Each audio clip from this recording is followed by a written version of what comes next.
Hey, what's going on, y'all? Big Sarge here from Sports Talk with Big Sarge on the legendary KYK and the all-new 92.3 FM, Monday through Friday, 3 to 6 p.m. Central Standard Time. Hey, listen, quickly. What I'm going to talk about today in one of my segments is it's a foul until it isn't a foul. So if you all watched the end of the Duke versus Central Florida game on last night, you seen that at the end of the game, Zion Williamson missed a free throw. RJ Barrett gets it and puts it back in, and Duke ultimately wins the game. But if you look on the other side, there's a guy being hooked by a Duke player. A Central Florida player is being hooked by a Duke player, preventing him from even getting his arms up to get to the rebound. And that reminded me of something, because there's a lot of people saying, well, that's not a foul, that's not a foul, that's not a foul. The guy should have worked harder. I just watched the Rockets lose a game the exact same way on last week to the Memphis Grizzlies in overtime, 126-125 with 0.01 second on the clock. They called a foul on Clint Capella for hooking Valanciunas, which was right. He did. He hooked Valanciunas, so it was the right call. Never mind that Valanciunas was pushing Capella under the goal. Never mind that. He got caught committing a foul, which was the exact same thing that the Duke player did on last night to the player from UCF, but it wasn't called. So we're definitely going to talk about that. Sports Talk with Big Sarge right here on the legendary KYK and the all-new 92.3 FM. I'm out. But you AAU coaches out here, the ones that's steering these kids, like I told you, go and look up how many AAU coaches that coach these talented kids. Go and look and see how many of them have been in trouble or investigated. Don't come at me about no AAU. I don't see you on the AAU circuit. So, I don't care. You think just because you out there on the AAU circuit that means something to me? Me. Not at all. You know what that means to me? If you ever see me do a story on the AAU, that's because I'm talking about kids being exploited, parents being exploited, single mothers being exploited by you AAU coaches. And I'm talking about you dirty ones. There are some AAU coaches out there who are strictly out there to help the kids. But for the most part, a lot of you all, you get you a talented kid like a Josh Jackson, like a De'Aaron Fox, like a Justice Winslow. Y'all know who I'm talking about, and you know who I'm talking to. You get these kids in the AAU, you get them some tennis shoes, you put a little money in their mama pocket so they can pay the bills. You get a mom about, $500-700, say, hey, put this in your pocket. Yeah, that's out of the $10,000 you just got from the bag man, from Adidas. The wrong one. The wrong one. The wrong one. You see this melon and you figure, talking to a black dude. He don't know what he's talking about. Yeah, I do.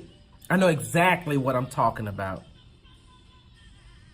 And I'm going to tell you right now, between AAU and 7-on-7 in football, I can't wait for them to start shutting y'all down. The crooked ones.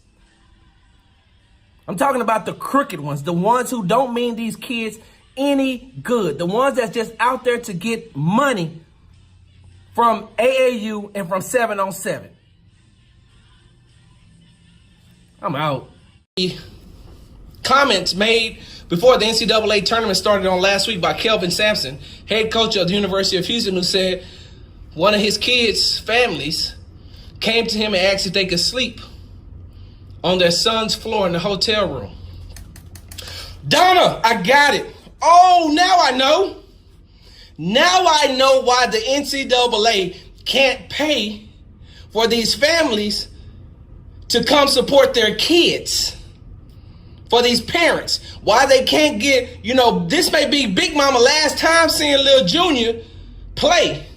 But I see why, and I know why now, Donna. I know why the NCAA can't pay. How many of you all seen this report that came out? It wasn't really a report, just a small little blurb on social media a small little blurb on Twitter that went what the NCAA thought was going to be small. What the NCAA thought was going to be small went out of that tweet went through the roof and went viral very quickly. The NCAA can't pay for these parents to come to the games.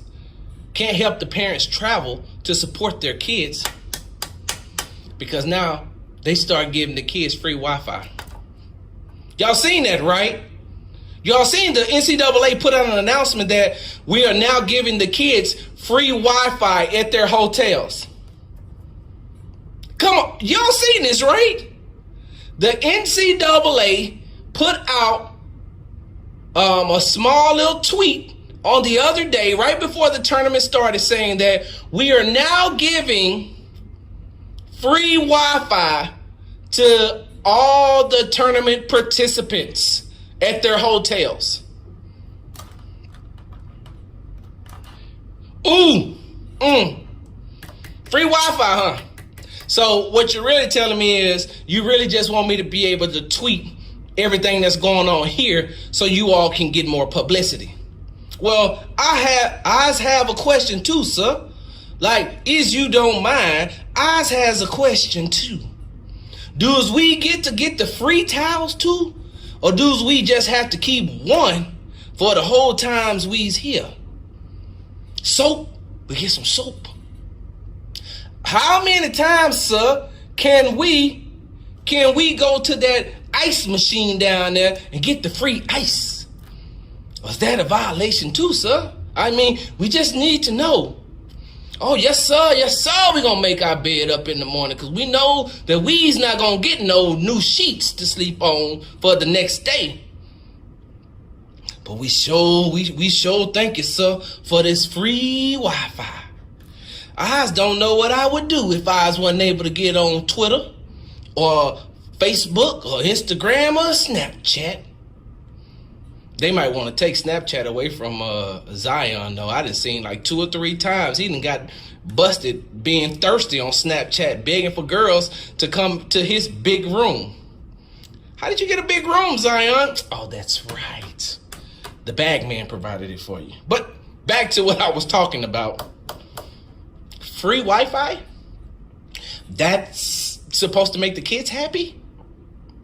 Never mind, Zion, that we're about to make an additional millions of dollars off of you from CBS and Turner. No.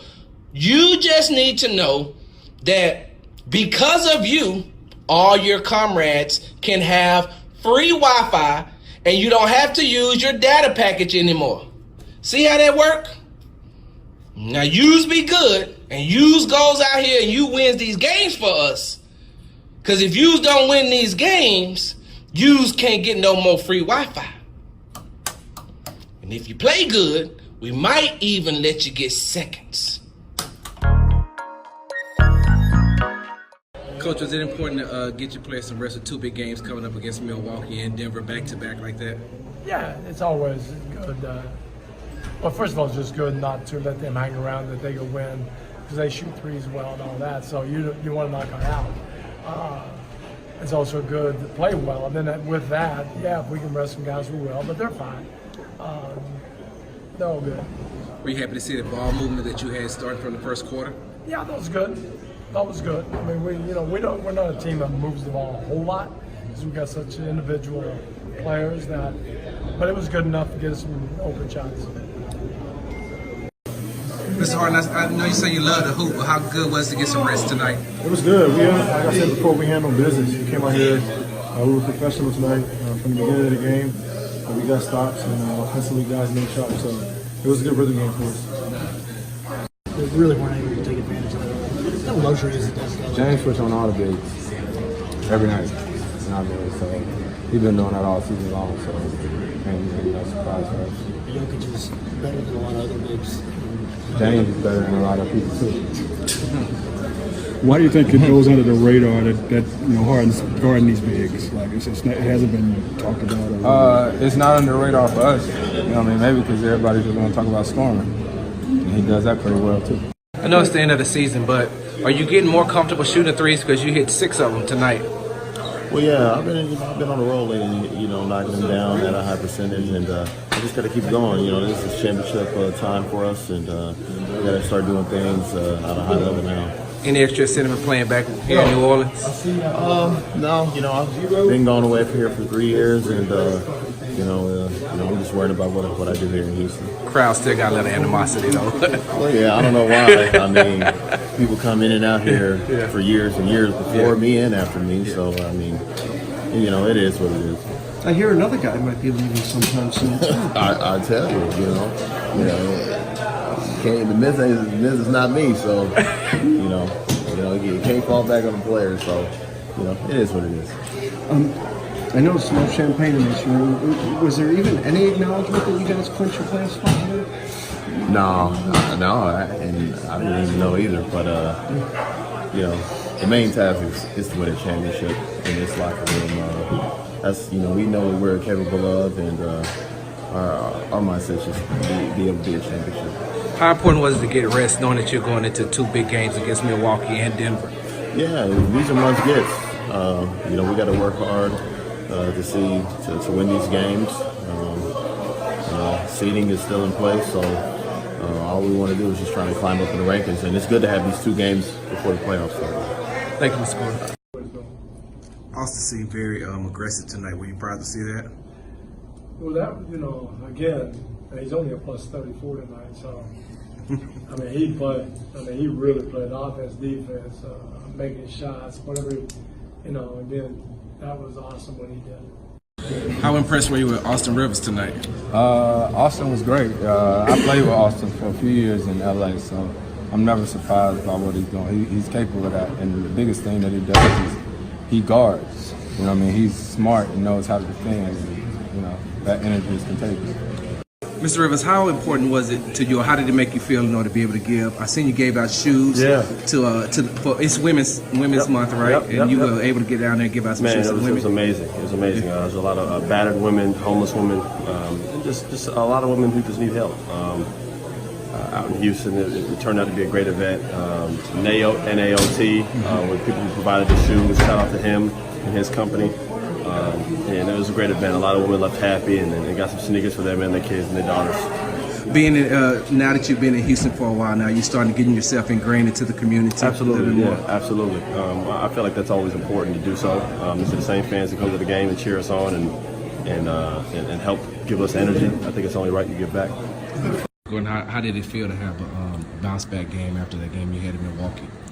Well, it was definitely good. I was playing injured really bad in that Milwaukee game, but it's good to get back on track, and it's good to beat a good team like Denver. So because you hurt your ankle in the New Orleans game, so it was worse than what you thought it was. Yeah, it was worse than what I thought it was, because after the game it was very swollen. It's still swollen now, but it was really swollen during that Milwaukee game, and I thought it was a big game for me to play, and the result didn't work out well. But as long as we stay on track and keep winning games. It feels better now? Yeah, it definitely feels a lot better, and I'm just going to continue to keep playing. How good was it to get a win tonight against one of the Western Conference teams that's ahead of you all? Yeah, for sure. Denver's a good team, and we'll probably see them again here in the playoffs, and it was good to get a win because we're it's getting crunch time now. Yeah, 6 games left in Portland. You're in a dogfight with them. Do you think that you all will be able to catch them? Or pass them because they're only a half a game ahead of you all? Well, yeah, I think if we just went out, and I think we'll take our chances from there, and we definitely want to be as high a seed as we can possible. All right, thank you, Mr. Gordon. How hard is it to hold James Harden once he gets going like he was tonight in the first half? He got going in the first half. He just gonna he gonna miss a lot of shots, man. Just saw what the referee did him out and called him fouls and stuff for him. And he's a good player. He's the MVP of the league. So everybody respect him. He's capable of doing it. And he's a tough matchup for everybody. He gives everybody fits. But he had it going. But that's what he does every night. We just gotta pick and choose what to give him, and he makes it, he misses, and move on. He's just what players do. Do you think that you caught the league by surprise because of your research? I mean, you have a great year this year. We caught the league by surprise? No, we capable of doing a lot of things, and like I say, it's just that's what we're capable of doing each and every year, each and every game. Capable of being in games. that's our focus, not finishing games. That's what we felt at. Coach D'Antoni said that you all are a young team, but you're really, really good. So I think that's a good praise coming from the opposing coach. Yeah, this was pretty good, but it still sucks to lose. Coach, what do you think has gotten into Clint? He's been very aggressive the last 2 and 3 games. I would say one for sure, a lot of money. I know that. He's been good all the time. Clint's he's probably undervalued. He's good. He's the key for us. That's for sure. He makes it all kind of go. And I just couldn't. I didn't want to play him 42 minutes, obviously, but every time he came out, he was just so small, and his ability to be able to the lobs and the blocks and the rebounds. He's just as important as anybody we have on the team. Did you know it's going to be one of those kind of nights for James, the way he started off? Not really. I knew it was going to be one of those kind of nights. He has one of those kind of nights every night. But he played great. But CP played great. Eric chipped in, especially in the first half. But again, we're so dependent on our defense, and sometimes we don't get it right. And we don't quite have the energy in getting into them. And against a team like this, they would not miss. So you couldn't dodge the bullet, and just happens. They're good. Feel to you that going with one of those monster games you get? I wasn't worried about it. Just wanted to be aggressive. You know how fast of a pace they play at. Defensively, we had to get stops. They made a run, which we knew they were going to happen. But just try to be aggressive, whether it's making an assist or getting to the basket or shooting my shot. That was it.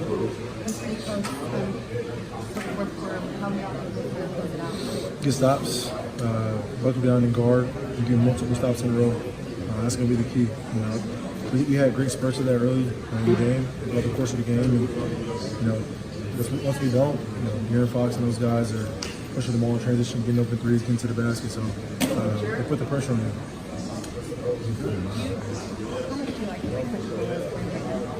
He's taking this game to another level. He continues to get better on both ends of the ball, but that's something that you can take with you. He listens, he works his butt off, and you can tell the work he's putting in. Defensively, fourth quarter, just been talking about like you guys walking down. We have that mentality throughout the course of the game. Obviously, this is the NBA, and teams are going to make runs, teams are going to make shots. But when it's time to get stops, we do a really good job of that. So that's something we can hang our hat on. I think that was the first time I've ever cried over. No, I take that back. I've cried 2 times when I was younger over a sporting event. The first time I cried when Dwight Clark from the San Francisco 49ers caught that touchdown to defeat the Dallas Cowboys. I cried that game. I listen, ain't no shame in my game. I remember that. I cried, shed tears, boo-hooed when Dallas lost to San Francisco with that Dwight Clark catch. Oh yeah, I don't care nothing about that. I'll tell it to you. I cried. The only other time I cried is when Phi Slamma Jamma lost to North Carolina State. It was almost like I got kicked in the stomach. Like my soul was hurt when he caught that alley and dunked it. Oh, when I tell you that I was sick to my stomach, when I tell you that I shed a tear, I did. When U of H lost with Phi Slamma Jamma, oh, I cried. Because I was a huge Phi Slamma Jamma fan. Jason Kidd has never been a good coach. And if you bring him to LA, you'll fire him in 2 years. I haven't seen Jason Kidd develop any talent. I haven't seen Jason Kidd be successful as a coach. And now LA figures the Lakers feel like they're about to get into a bidding war if they decide to take him with the University of California. Hey, listen, let this man go back to his alma mater. I'm not even a Laker fan, and I'm telling you all, it is a bad move to bring him there. So now, no playoffs, no AD, And now you're considering a coach that's one step below Luke Walton. I think that Luke Walton is a better coach than Jason Kidd. Better player? Never. Never. Luke Walton ain't nowhere near what Jason Kidd was. Even in his off years, he was better than. Even in his off years, he was better than Luke Walton. Why would you bring him? That is truly hustling backwards. This man don't even have a 500 record coaching. And now you want to bring him in with a team with the young talent. So even if you get rid of the young talent and you bring AD in there, right? So now you got AD and LeBron. If you get another big name player, okay. You think Jason Kidd can coach those type of players? You think Jason Kidd can coach those talents? I don't. So, yeah, keep hustling backwards. So, I'm not taking any of that away from Gronkowski. First ballot Hall of Famer. Everything says yes. I don't like Gronkowski off the field. I don't like Gronkowski off the field. And I'm going to tell you why. It's partly due to him. And it's partly due to y'all. And what I mean by y'all, I mean sports fans, football fans, Patriots fans, sports media, journalists. Y'all give Rob Gronkowski a pass on things that you wouldn't give other players a pass on. You let Gronk be Gronk, but you dog out other players for doing the same thing that Gronk does. You allow Gronk to get away with doing all these things that would be considered terrible, childish, immature, but because he's Gronk and he gets on TV and drinks beer and goes, yeah, Gronk, let's dance, let's dance. You allow him to get away with that. Oh, but like I said on Friday, you're a 70-year-old man talking to an 18-year-old freshman. You old enough to be this guy's grandfather. You ain't won a championship. He was born in 2000. That's the last time you won your national championship. So don't take out your mediocrity on him because you can't win no more because it's been 18 years. See, this is the thing that gets me, Ferdinand. They keep saying Tom Izzo is a great coach. He's a great coach. But great coaches win more than one championship since 1995. That means that in the last 20, well, let's just say 23 for now because we don't know what the tournament is going to end up. But in 23 years at your job, that's just like saying 23 years at your job, Ferdinand, you've only been recognized once. They like, well, I put it like this. You only got recognized once for being employee of the year. But you're happy that you got coach of the month. You got employee of the month 7 times. That's what the Final Fours are to me. The Final Fours, when it comes to talking to Tom Izzo, is employee of the month. And you won employee of the year one time since 1995, Ferdinand. What's going on, y'all? Big Sarge here. So Tom Izzo thing still has me shook because a coach's job is to mentor and to teach and get these kids prepared for the next level, whether it be the NBA or life just in general. But that's his job. My question is, if your child called you from college and told you that the professor had lunged at him twice because he failed a test, or that he messed up in class and gave the wrong answer, how would you react then? Would you still call the kid soft? Would you say your child just needs to suck it up and drive on and move on? Or would you be headed to that school no matter where it's at? That's my issue, is that we're giving Tom Izzo a pass because he's a college coach. And we shouldn't. This kid is getting prepared for real life. And to have a man lunge at him twice like that is ridiculous. Big Sarge, I'm out. Building. I will be there, right there. Just call my name and I'll be there. Y'all like that? I got it, right? Y'all like my singing, right? I know you do. All right, y'all. I'm about to get ready to get up out of here. Y'all know what time it is. All my Vietnam veterans, welcome home. Germany, good night. All my active duty military personnel that's downrange, good night. It is now time for Big Sarge's Article 15. I'm going to read this article from sandrarose.com. I want to take a little bit of time because when I seen this article, I thought that I should bring it to the attention of everybody who listens to Sports Talk with Big Sarge. And I figured that I could put this in the Article 15 section because of exactly what it is. Let me read this thing to you. It says, 10 reasons why women stay with men who cheat. 10 reasons why women stay with men who cheat. You heard that, right? So it says, facing the end of a marriage or a relationship triggers a cascade of emotions similar to experiencing the death of a loved one. Staying with a cheating husband or partner is a deeply personal decision.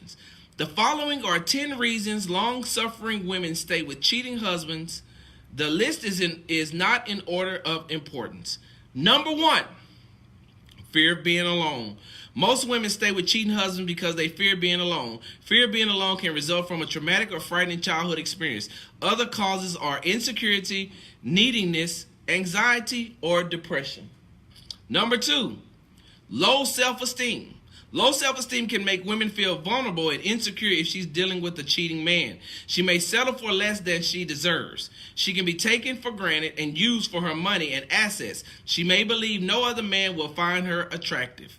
Number 3, financial reasons. Some women have no choice but to stay with a cheating man for financial reasons. If the man is the main breadwinner, his wife may feel powerless to leave because she can't afford living expenses on her own. Sometimes cheating husbands use finances to control their wives and keep them totally dependent on them. Number 4, religious beliefs. The Bible says, and as for you, be fruitful and multiply, populate the earth abundantly and multiply in it. Some men take this verse literally to justify fathering children outside their marriage. Some women may not agree with outside babies, but the religion prohibits them from filing divorce. Divorce is unacceptable to God in many religions except under certain circumstances such as adultery or cruelty. For the sake of the children, many women will stay in a relationship with a cheating man if children are involved. Divorce can be a stressful and traumatic experience for children. Children may blame themselves for their parents' divorce. Divorce may have long-term psychological effects on children. For these reasons, mothers will consider the negative effect a divorce will have on their children, especially if they have minor children who need a father figure in their lives.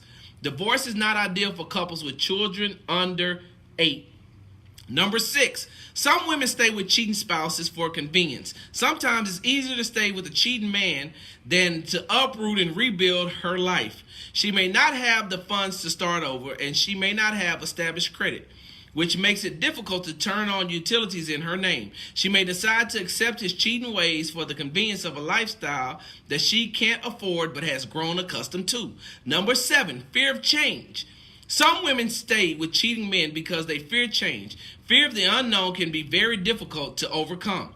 She would rather stay on familiar turf than to wander off into the unknown where she may feel unsafe. She is not interested in meeting someone new. Number 8, revenge. As the old saying goes, hell hath no fury like a woman scorned.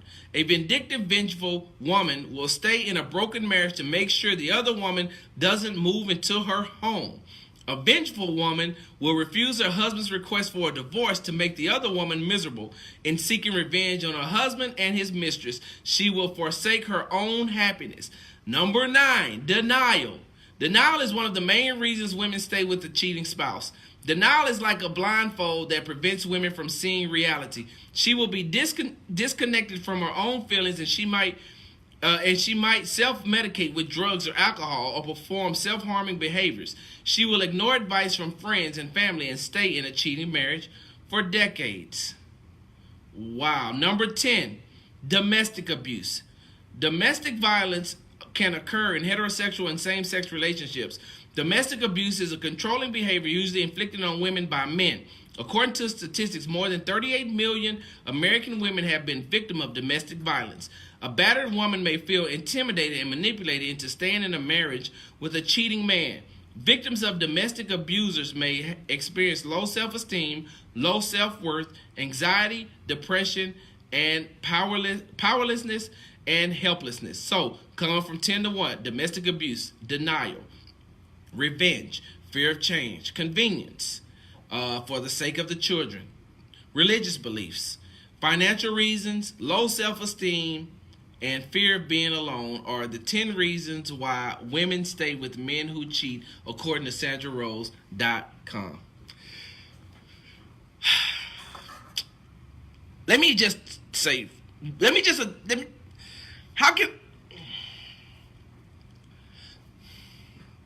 I would like to dispute this. I would like to say that this is wrong. I would. But reading this, and I do mean this when I say this, this could go both ways. It could be the 10 reasons why men stay with women who cheat. It could.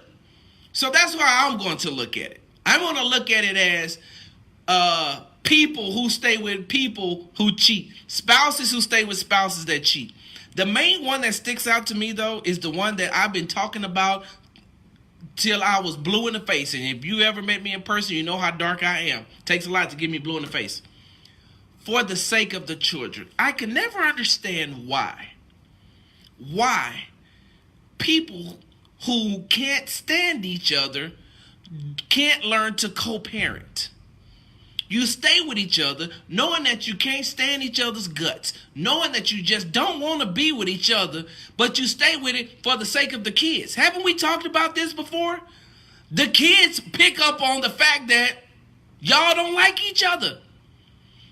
Kids are nosy these days. They know when they get up and they see daddy sleeping on the couch and mama in the room, or daddy sleeping in the guest room on a consistent basis. What y'all staying together for? Learn to co-parent. Learn to co-parent. Stop staying together for the sake of the kids. It doesn't make any sense to me, not to Big Sarge. Because time is the most valuable thing, the most valuable possession that a human being has. You can't get that back. So you stand together for the sake of the kids. Another one that I read, fear of being alone. You came in this world by yourself, you're going to leave by yourself. Sometimes it's just good to get out of it. Let me tell you something right now. I got friends that I know that are in relationships with males and females that they've either cheated on or they have been cheated on, and they stay because they don't want to be by themselves. Let me tell you all something. With today's society, you can get out and be by yourself on your own. You could go out and do a whole bunch of things by yourself, unless you're gonna stay there and just waste your time once again. Another thing that I saw was was convenience. It says some women stay with cheating spouses for convenience. Sometimes it's easier to stay with a cheating man than to uproot and rebuild her life. I don't understand that one. Why? If he's cheating on you and you're in a bad situation, you just gonna stay there? It's almost like taking a bath in pig slop.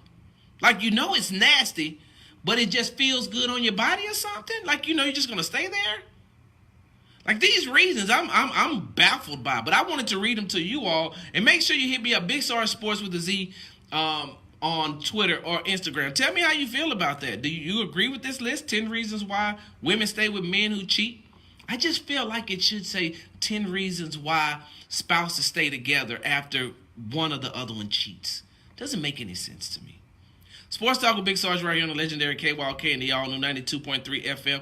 I'm headed down to the Rockets game. Congratulations. The Astros are on the Feed it. On tomorrow, I'll make sure that I have all the after the post game interviews and things like that from the Rockets game. And don't forget, from 12 to 2, right here on the legendary KWalk and the all new 92.3 FM, it's my country cousin, AJ Jones. I'm out. The legendary 1140 AM KYOK Conroe Love. 92.3 FM K2. Hold on, Donald. I thought, didn't somebody make if I'm not mistaken, in the immortal words of Anime Bullock, what's love got to do with it? What's love but a second-hand emotion, right? We see how did that turn out for her? Staying with Ike. Don't worry, I'll wait. Love. You can't help who you fall in love with, but you can always fall in love with somebody else. You can fall in love and you can fall out of love, Donald. I don't understand that though. With so many people in the world, why you just gonna stay with the one that makes you not feel good? I don't understand that. I definitely hate the one about staying together for the kids. My late wife did that. I had to tell her about that. She was with her ex-husband 13 years too long, and they was married 13 years. Like, well, you know, staying for the kids, man, bump that. You done wasted 13 years of your life. I wouldn't stay. I'm gonna tell you that right now. We gonna co-parent. My daughter, listen, me and my daughter's mother, we learned that from the get-go. We gonna be co-parents. We good. We don't need to be together. We good. Not gonna happen. No way, no how. Well, It says it could be 2 parents in 2 homes.